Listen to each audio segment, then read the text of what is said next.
Hello guys, my name is Onivarjo and you are watching my channel Bank On.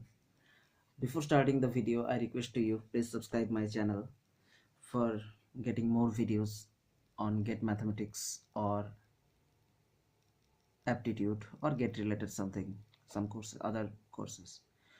So the math is if 1.001 to the power 1259 equal to 3.52 and 1.001 to the power 2062 equal to 7.85, then 1.001 to the power 3321 is clear.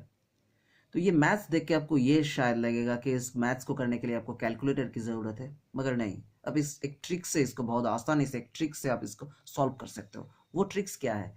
अब एक चीज़ देखिए, 1 point notice कीजिए, 001 to the power 1259 into 1.001 to the power to the power 2062. तो जब base equal है तो power क्या हो जाएगा? आपका पावर क्या हो जाएगा? ऐड हो जाएगा, मतलब 1259 प्लस 2062. ठीक है ना?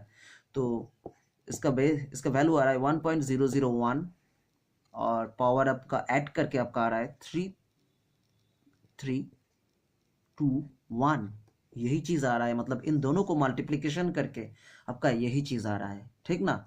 अब एक चीज देखिए कि इसका वैल्यू 3 पॉइंट समथिंग है और इसका वैल्यू 7 पॉइंट समथिंग है. तो 3 इंटू 7 मतलब ये दोनों मल्टीप्लिकेशन हो जाएगा, होके इसका वैल्यू आएगा, क्योंकि इन दोनों को मल्टीप्लिकेशन करने से ही तो ये चीज आ रहा है. ठीक ना? तो ये दोनों अगर मल्टीप्लिकेशन होता है तो 3 इंटू 7 21 बाई समथिंग.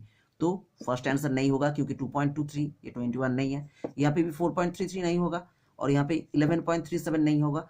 तो ये 3 into 7 21 into something, that means 21 से समथिंग बड़ा होगा. ठीक है, थोड़ा 21 से ज़्यादा हो सकता है. तो 27.64 इज आवर रिक्वायर्ड आंसर हो सकता है. Clear? So D is right option. Clear? ये 1 मार्क्स के लिए आया था गेट 2012 में. बड़ी इंटरेस्टिंग मैथ है. So guys, if you like this video, share it, subscribe my channel. Thank you.